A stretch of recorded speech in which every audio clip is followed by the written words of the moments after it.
안녕하세요. 성경통독 41번째, 42번째 영상을 시작하도록 하겠습니다. 저희들이 지금 분열왕국을 계속 보고 있는데요. 이번 41번째, 42번째 이 통독은 많이 성경이 분산돼서 흩어져 있는 느낌이 듭니다. 우선 영상에서 왼쪽이 저희들이 41번째 통독할 범위고요. 오른쪽이 42번째 통독할 범위입니다. 그 박스 안에 있는 내용들을 보십시오. 열왕기 하를 저희들이 계속 통독하게 될 거고요. 또 미가서를 통독하게 될 겁니다. 또 이사야서를 계속 통독하게 됩니다. 또 히스기야 왕이 모은 잠언을 또 통독하게 됩니다. 많이 흩어진 느낌이 드는데요. 실질적으로는 남쪽 유다의 왕은 요담, 아하스, 히스기야를 저희들이 통독하게 됩니다. 그리고 북쪽 이스라엘은 멸망 직전의 모습을 통독하게 되는데요. 왕으로서는 호세아 왕을 저희들이 통독하게 될 것입니다. 그리고 선지서로서 이사야서의 일부분, 또 미가서를 저희들이 통독하게 되고요. 또 그 부분에 있어서 일부분의 잠언을 저희들이 통독하게 됩니다. 저희들이 통독할 때 주의할 점이 있는데요. 이 통독에 각 흩어져 있는 성경들에 대해 신경 쓰셔가지고 이 성경들이 어느 부분에 어떻게 있는 건지라고 이렇게 신경 쓰시면 통독이 잘 안 되지 않습니다. 그냥 연대기 순으로 단순히 그냥 스토리를 듣는다. 양쪽 유다의 왕들의 스토리, 그 다음에 북쪽 이스라엘이 멸망되는 스토리, 그것들이 어떠한 상황 속에서 이루어지고 있는지 그 스토리를 보는 거고요. 그 상황 속에서 또 선지서를 보는 겁니다. 그것을 통해서 하나님의 마음을 저희들이 깨닫게 되는 것이고요. 또 하나님의 언약의 말씀들이 어떻게 신실하게 지켜지는가를 저희들이 연대기순으로 보면서 역사를 주관하시는 하나님의 은혜 가운데 역사를 주관하시는 하나님의 그 통치가 어떻게 이루어지고 있는지를 저희들이 보는 것이 이 통독의 가장 중요한 맥이라고 할 수 있습니다. 다음에 각 권들로 공부를 할 때는 더 구체적으로 하겠지만 지금은 연대기순의 스토리를 중심으로 이 통독을 하면 아주 유익한 통독 시간이 될 것입니다. 저희들이 제일 먼저 통독하게 되는 범위는요. 열왕기하 16장 10절에서 20절인데요. 이 구간에서는 제사장 우리야에게 우상의 신당을 짓도록 명하는 유다의 아하스 왕과 그것에 순종하는 제사장의 패역한 모습을 생각하면서 미가서를 읽기 위해서 바로 그 부분을 먼저 통독하게 됩니다. 그래서 미가서를 한눈에 보면요. 1장에서 3장, 4장에서 5장, 6장에서 7장 이렇게 나누고 있는데요. 임박한 심판에 대한 선언, 약속된 궁극적 축복, 현재의 회개를 촉구하는 미가서의 내용을 크게 세 단락으로 나누었습니다. 좀 더 구체적으로 뒷부분에서 설명하도록 하겠습니다. 미가서의 시기는 저희들이 앞에서 잠깐 봤지만 주전 약 735년에서 710년 유다왕 요담, 아하스, 히스기야가 다스릴 때 예언했던 선지자입니다. 미가의 사역은요. 주전 722년 북왕국 이스라엘이 멸망하기 전에 주로 이루어졌습니다. 미가는 북왕국을 대상으로 사역한 호세아와 남왕국 유다의 왕궁을 상대로 사역한 이사야와 동시대 인물입니다. 미가서의 주제는요. 미가는 사적인 이득을 위해 사회적, 정치적 세력을 남용하는 자들을 책망하고 있습니다.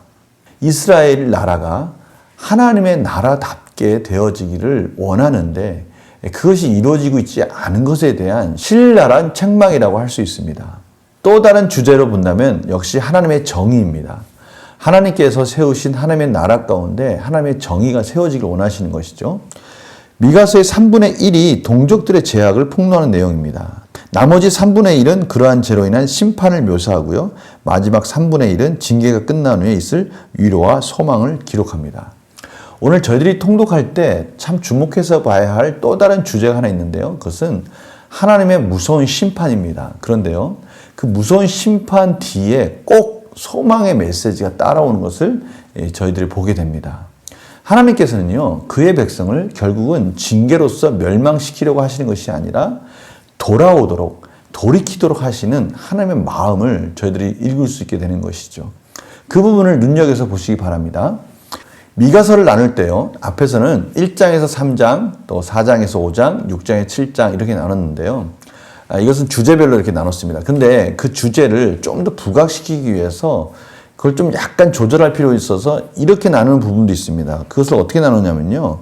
각 단락에 공통적으로 들으라로 시작되는 부분이 있다는 거예요.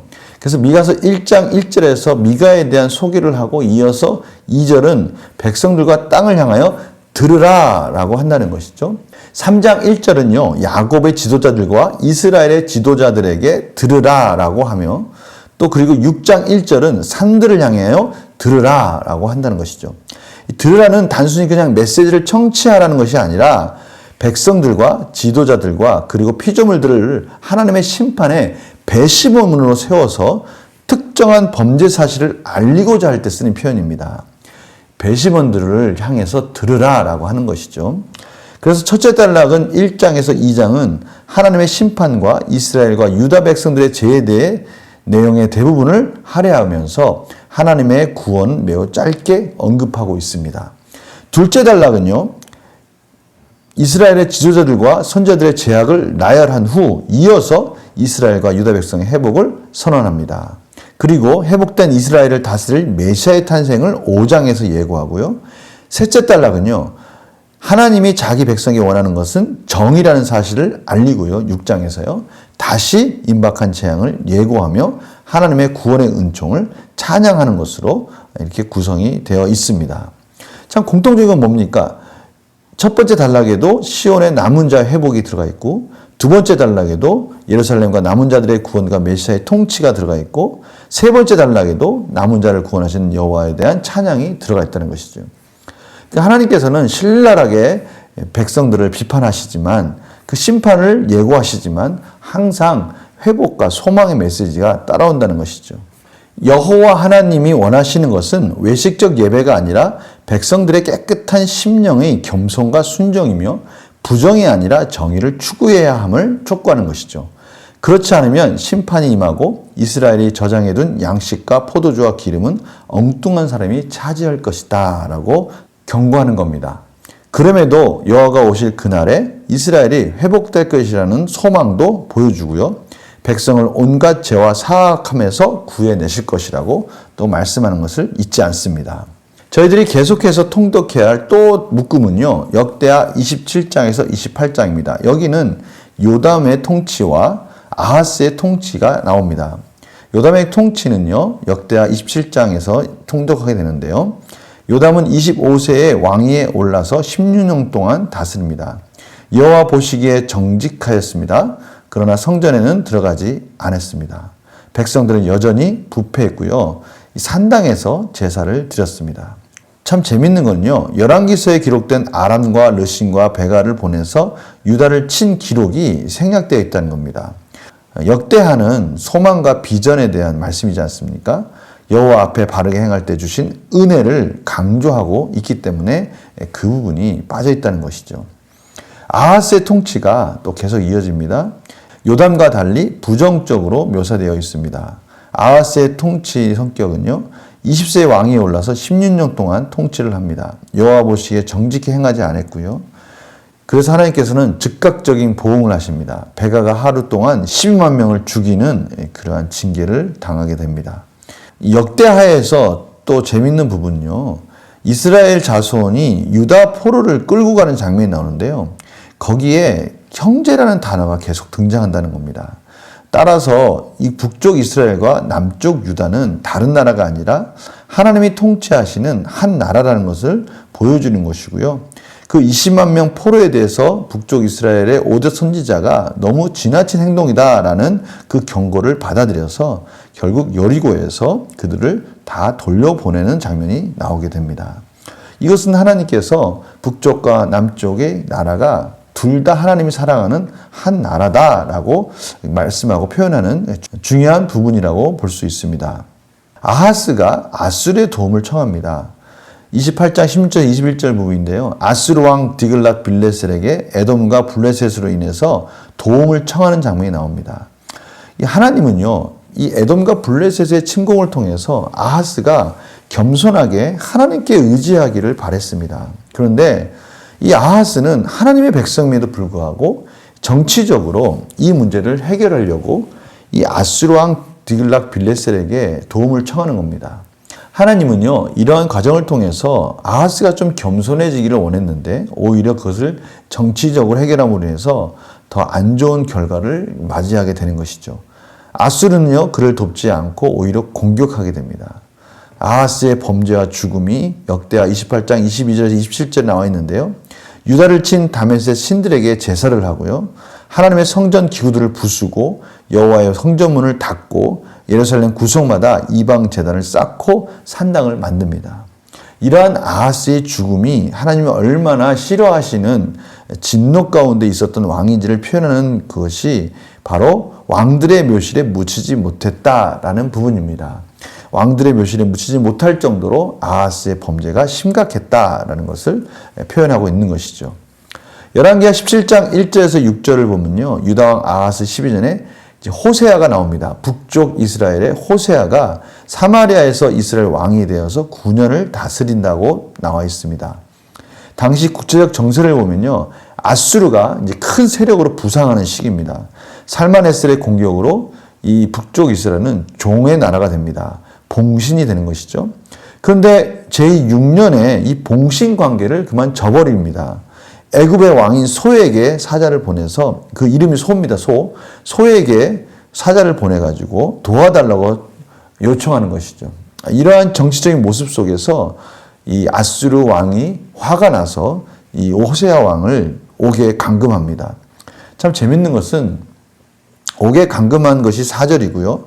5절에서 6절을 보면 사마리아를 포위하고 호세아 9년에 점령하는 부분이 나옵니다. 3년간 사마리아를 포위해서 호세아 9년에 점령한 장면이 5절에서 6절에 나오니까요. 아니 어떻게 아직 포위해서 정복도 안 했는데 왕부터 감금할 수 있을까? 거기에 대해서는 주석가들이 많은 주석을 달고 있지만 그래도 괜찮은 주석의 내용을 보면요. 일단 4절에서 그 결과를 보여주고 그 내용들이 어떻게 해서 이 결과가 이루어졌는지를 5절, 6절에서 설명하는 것으로 이해하는 것이 가장 좋을 것 같습니다. 그런 과정으로 설명한다는 것이죠. 그리고 또 저희들이 또 한 묶음을 읽게 되는데 그게 바로 이사야 28장에서 29장입니다. 이사야 28장에서 29장을 큰 묶음 속에서 보면 28장에서 35장까지요. 세상에 선포된 하나님의 주권적인 말씀이라고 본다면 이 슬프다, 하나님은 역사 속에서 말씀하시는 거예요. 슬프다. 슬프다라는 단어가 아이고라는 그러한 의성어입니다. 하나님은 역사 속에서 말씀하신다라고 표현하는 것이 28장에서 33장입니다. 또 34장에서 35장은 그러한 최후의 심판과 구원을 향해 이 사건들을 움직여 가시는 것을 저희들이 보게 됩니다. 하나님은요, 세상의 모든 권세를 능가하는 강력한 하나님의 백성의 협력자이시라는 것이죠. 따라서 이스라엘 백성은 하나님을 의지해야 된다는 것이죠. 가장 강력한 권세를 가진 하나님을 의지해야 한다는 것을 말씀하시는 것이죠. 하나님을 신뢰하는 것은 지금 여기에서의 실제 삶을 위한 현명한 방책이다. 다시 말하면 하나님을 신뢰하는 것이 우리가 사는데 가장 지혜로운 방법이다라는 것을 말씀하시는 거예요. 왜요? 가장 강력한 우리의 협력자이시며 우리의 임마누엘, 도움자가 되시기 때문입니다. 그래서요, 저희들이 이번에 통독하는 28장과 29장에는 공통적으로 감탄사가 들어가죠. 화 있을진저, 슬프다. 먼저 28장은요, 무너져가는 북왕국 이스라엘을 선포하고 있는 겁니다. 이사야는 북왕국의 면류관인 이 교만한 사마리아 성을 태폐적인 생활 방식으로 인해 타락한 성으로 보는 것입니다. 하나님의 백성의 자리에서 떠났다는 것이죠. 그것을 세잔에 가는 꽃이라고 표현합니다. 이제 북왕국의 시대는 거의 끝났다라는 것이죠. 이스라엘은 주전 722년에 아수르에게 패망하게 됩니다. 이 심판의 무서운 경고 속에서도 하나님께서는 희망을 주시죠. 이사야 28장 16절에요. 그러므로 주 여호와께서 이같이 이르시되 보라 내가 한 돌을 시온에 두어 기초를 삼았노니 곧 시험한 돌이요 귀하고 견고한 기초돌이라 그것을 믿는 이는 다급하게 되지 아니하리로다. 하나님의 구원의 소망의 메시지를 허락해 주십니다. 그리고 29장도 마찬가지로 슬프다 아리엘이요. 이 아리엘이라는 단어가 참 재밌는데요. 성전의 제단, 하나님의 제단이라는 의미로 결국은 예루살렘을 말하는 것이죠. 예배가 외식적이고 타락했다는 것을 지적하면서 그럼에도 불구하고 소망의 메시지도 주어집니다.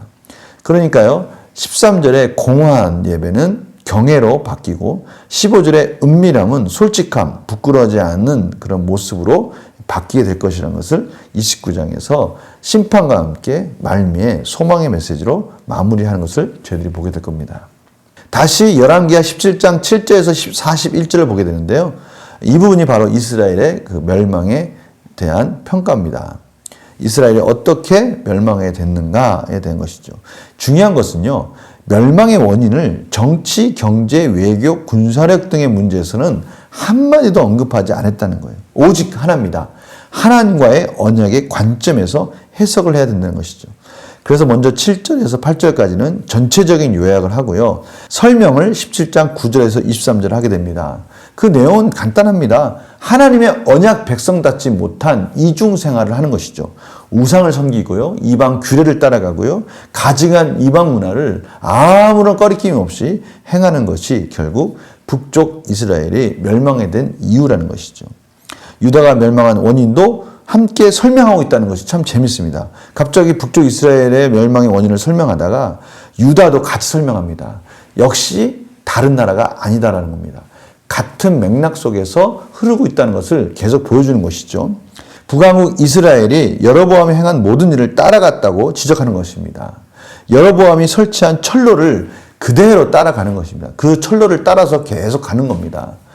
여로보암이 갔던 길이 뭡니까? 베델과 단의 우상을 만들어서 섬기게 하고요. 절기를 마음대로 바꾸고요. 정말 하나님의 백성들이 하나님의 나라로서 하나님을 바르게 섬기고 예배해야 할 그러한 이스라엘 나라가 인위적으로 이스라엘을 변칙적으로 우상을 섬기는 나라로 바꿔가고 있었다는 것이죠. 우상의 예배만 드리는 것이 아니라 우상의 문화도 쫓아가게 되고요.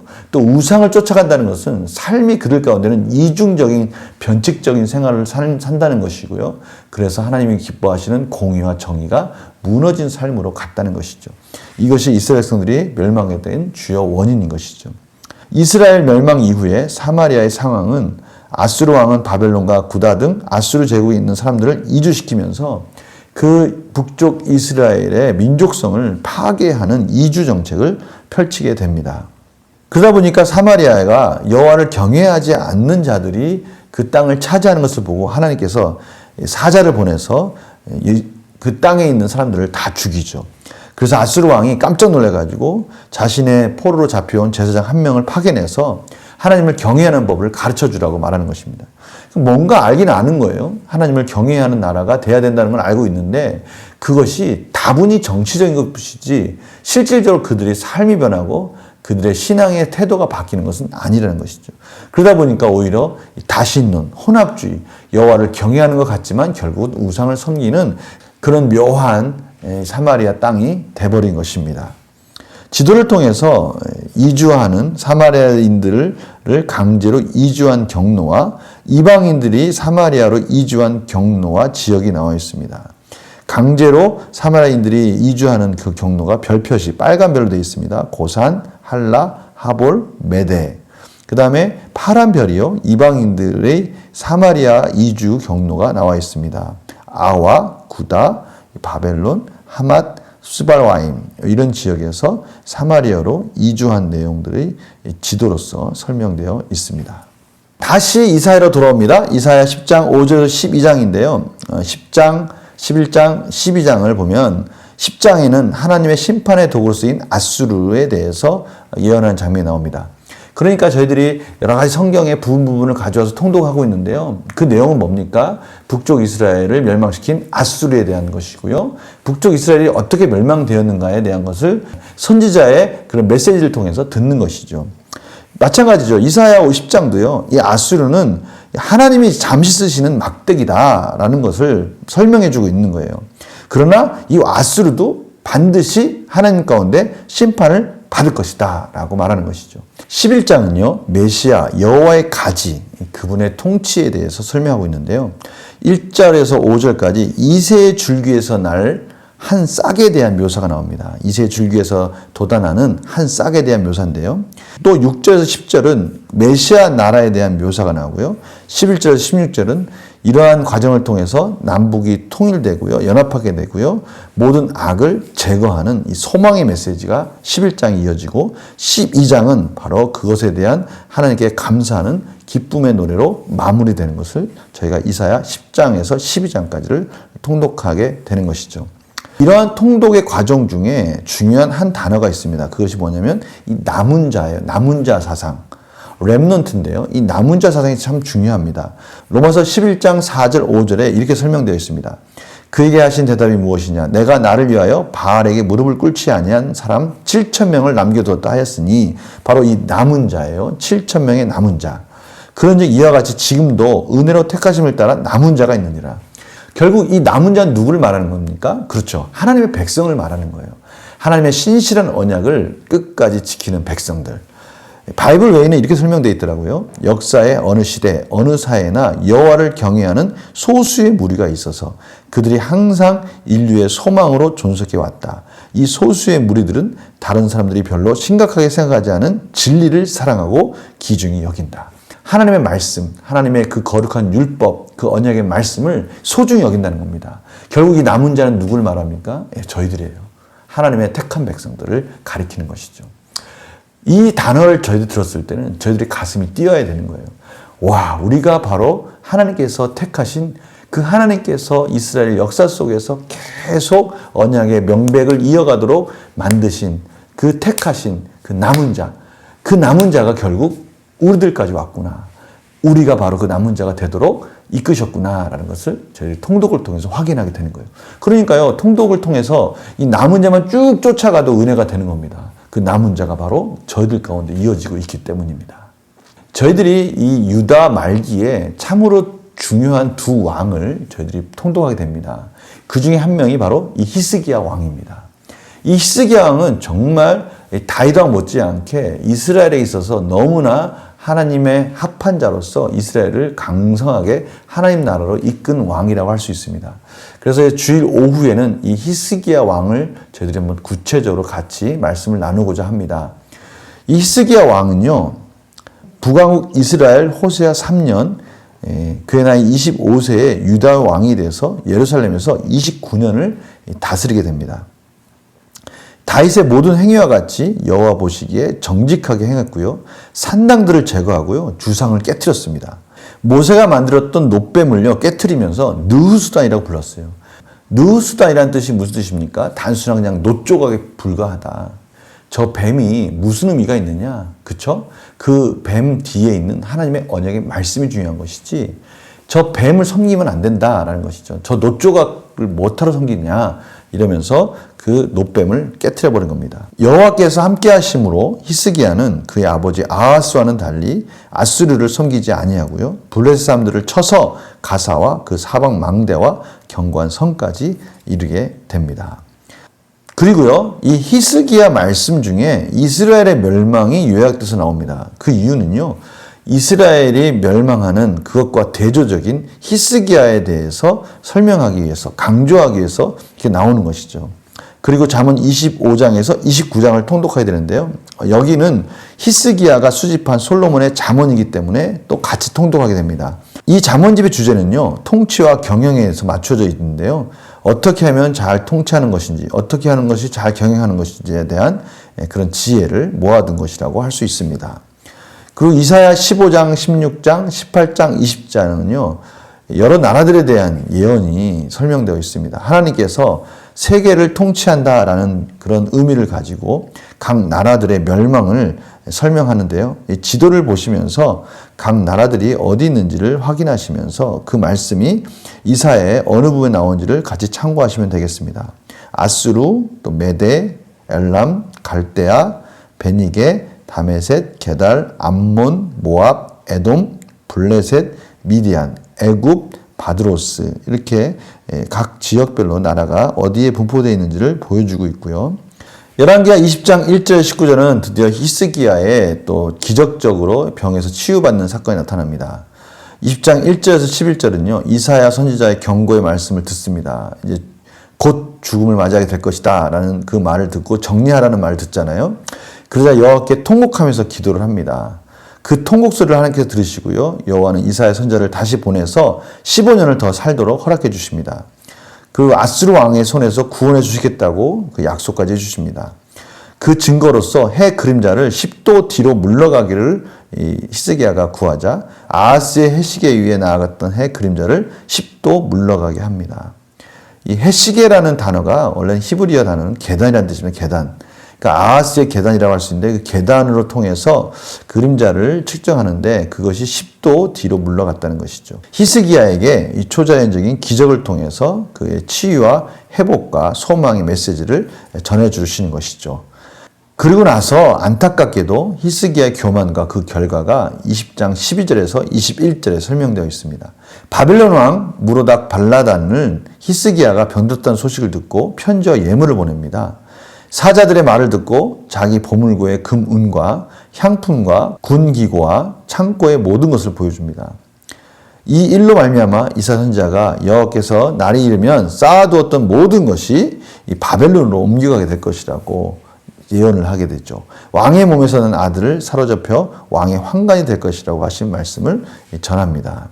그리고 나서 이사야 38장, 39장에는요, 바로 그 히스기야의 병과 그걸 어떻게 고쳐주시는지, 어떻게 그 확신과 소망을 주는지 그 내용들, 그리고 바벨론에게 멸망되는 것에 대한 예언이 이 저희들이 통독했던 열왕기하 20장 1절에서 19절 말씀을 구체적으로 예언하는 장면이 이사야 38장과 39장에 잘 설명되어 있습니다. 그래서 저희들이 같이 통독을 하는 겁니다. 다시 한번 구체적으로 선지자의 입을 통해서 확인하는 것이죠. 하나님이 이사야를 통해서 히스기야의 병을 고쳐주심으로 그에게 더 큰 용기와 확신을 주십니다. 그러나 히스기야는 바벨론의 사신을 맞이하면서 국가 기밀의 선을 넘어버리는 실수를 합니다. 히스기야는 근거도 없이 신흥 바벨론 사람들에게 낙관적인 기대를 합니다. 그러니까요, 이 북쪽 이스라엘과 남쪽 유다의 공통적인 것은요, 그들이 부강할 때든 어려울 때든 항상 정치적으로 이방 나라들에게 자연스럽게 손을 폈다는 거예요. 하나님의 백성은 제일 먼저 의지할 것은 하나님입니다. 하나님 앞에 겸손히 나가야 되는 것이죠. 그런데 이 이스라엘 백성들은요, 틈만 나면 우상과 이 주변 국가에다가 손을 뻗친 겁니다. 그 강대국을 의지하는 것이죠. 이것은 정말 이 시대에 저희들이 눈여겨서 봐야 될 이스라엘 역사인 겁니다. 저희는요, 이번 통독을 마무리하면서 몇 가지를 좀 정리했으면 합니다. 첫 번째는 이 북쪽 이스라엘이 왜 패망하게 됐는가라는 것이죠. 그것은 하나님의 백성답지 못하게 여로보암이 닦았던 그 길을 그대로 그 나머지 왕들이 따라갔다는 것입니다. 언약에 대한 중요성들을 그들이 망각했다는 거예요. 하나님의 백성으로서 하나님의 말씀을 따라가야 될 하나님의 백성다움을 그들이 망각하면서 우상을 섬기고요. 이방 문화를 그대로 받아들이고 그들이 지켜야 될 하나님의 그 거룩함, 공의와 정의가 완전히 파괴된 그러한 북쪽 이스라엘은 하나님 앞에 심판을 받을 수밖에 없게 되었다라는 것을 저희들이 이번에 통독을 통해서 다시 한번 확인하게 되는 겁니다. 또 하나는요, 온 세상을 통치하시는 하나님의 주권을 저희들이 보게 됩니다. 하나님은 북쪽 이스라엘과 남쪽 유다뿐만이 아니라요, 주변에 있는 많은 강대국들까지도 하나님은 때로는 막대기로 쓰시기도 하고요, 때로는 그들의 죄 가운데 그들이 멸망할 것을 예언하시면서 하나하나 하나님께서 이스라엘뿐만이 아니라 그 주변국들을 통해서 그 주권적으로 경영하시는 것들을 역사 속에서 하나님의 통치를 저희들이 확인할 수 있는 겁니다. 이것은 정말 놀라운 하나님의 말씀입니다. 하나님의 단순한 이스라엘 역사가 아니라 그 전체적인 세계가 어떻게 경영되어지는 것인지를 저희들은 말씀을 통해서 거대한 스펙트럼 안에서 그것을 보게 되는 것입니다. 또 하나는요, 이 남은 자 사상입니다. 하나님의 남은 자들은요, 언제 어디서나 어떠한 상황 속에서도요, 당시의 사람들은 경시했을지 모르지만 그 남은 자들은 하나님의 언약을 소중히 여기고요, 하나님의 말씀을, 거룩한 말씀을 소중히 여기면서 하나님의 말씀 가운데 순종하려 하였고요, 거룩한 삶을 유지하려고 했고요, 하나님의 말씀을 선포하면서 하나님의 백성들이 돌아오기를 끊임없이 외치면서 그들의 삶을 살아냈다는 겁니다. 그들을 통해서 하나님은 끊임없이 다윗의 언약을 계속해서 지켜가시는 것입니다. 그 남은 자가 곧 예수 그리스도 안에서 완성되어지는 것이고요. 그 예수 그리스도를 통해서 완성된 언약이 이제는 저희들을 통해서 저희들이 남은 자가 되어서 이 땅을 하나님의 백성으로서 하나님의 나라를 만들어가는 주역들로 삼으시고 부르신 거라는 것이죠. 이 말씀들을 잘 정리하시면서요, 저희들이 미처 몰랐던 것들을 또 깨닫는 또 그런 기쁨도 누리시면서 제가 아까 말씀드린 그런 주제들도 생각하시면서 참으로 즐거운 통독이 되시기를 간절히 축원합니다. 다음 시간에 또 뵙도록 하겠습니다. 안녕히 계세요.